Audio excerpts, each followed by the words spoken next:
I don't think I'm alone in saying that Wind Waker is one of my favorite Zelda games. There's no way I could accurately talk about why, since there would be just so much to cover, and I'm sure that particular topic has already been covered in as much depth as it needs to be by other, much more talented people. For the sake of getting things rolling, I'll say that it's in my top 3 favorites, and that's largely due to the style. Nothing looks quite like it, including the direct sequels, and it proves that simplicity is all you need sometimes, and you don't need to be gritty and realistic to leave a lasting impression. However, despite the gorgeous, childlike visuals, the game doesn't shy away from some tough topics like abandonment, resulting in an unusual combination of style and substance that's been proven timeless by its HD port. While the overall story rarely gets serious, it knows when to slow down and give a moment the mood it needs to progress naturally. Like with any Zelda game, it's overflowing with things to do and places to go, some of which many players might not even see. But I want to talk about something that happens right in front of our faces.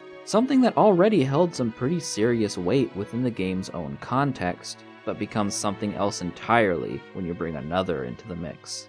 Not surprisingly, I'm going to be spoiling the finale of Wind Waker in this video, along with some very major events in another game that I'll make clear when it comes up, so that'll be on you to react appropriately. With that being said, there's your warning, let's get on with it.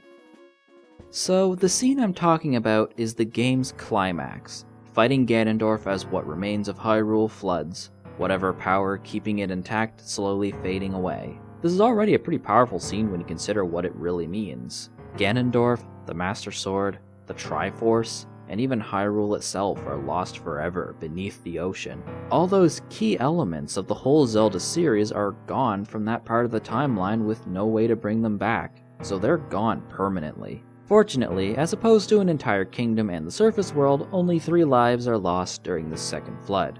Ganondorf and the king. Wait, 3? Then who's the third? This may come as a surprise since you don't actually see the character during the whole conflict, but you don't need to know there's a hidden third party involved in this battle. If you haven't caught on yet, here's a hint. I already told you who it was. I just didn't use her name. One of the most constant elements of Zelda games, appearing in almost every entry in the entire series, is also one of the most iconic weapons in gaming. The Master Sword. The appropriately named Blade of Evil's Bane that you plunge squarely into Ganondorf's forehead isn't just a magic piece of metal. It's a living being. Now, it's true that at the end of Skyward Sword, she retreats back into the Master Sword for the final time, citing it as a sleep without end, and mentions her consciousness fading. And yes, it certainly seems like she's already long gone by the time we get to any other game in the series. But that's not necessarily true. One more line right at the end leads me to believe that isn't the case. May we meet again in another life. While not explicitly stated, this line implies that this whole time spanning several hundred years, it's possible that she's not only still alive, but still conscious, waiting for a time when she's allowed to see him again in person. Remember, she exists as a servant and can only do things when she's allowed to.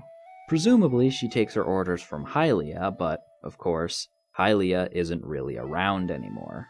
In Hyrule Warriors, we can see this in action. She's supposed to appear only to the hero, which is Link from Skyward Sword, but she's allowed to appear in front of Link from Hyrule Warriors instead. And it's not just a matter of mistaken identity.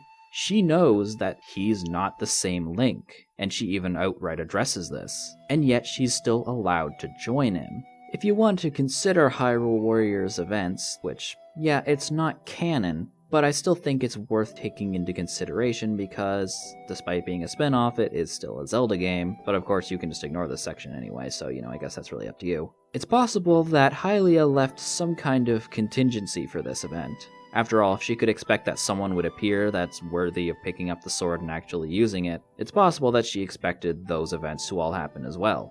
However, there's no one around to give her orders anymore. Link sure as hell isn't gonna do it. He doesn't even know she's there. So, all she can do is wait silently, no longer able to do anything of her own volition. Imagine being completely unable to move, ignored by everyone around you, and not even being able to speak as you're forced into a permanent prison where any last remnants of your entire existence fade away, with memories as your only companion. It looks like she has all the time in the world to wait now, and the one who gave her that time is you. All of us. With just a press of the A button, we sentenced her to the same prison as Ganondorf. Forever. And the worst part?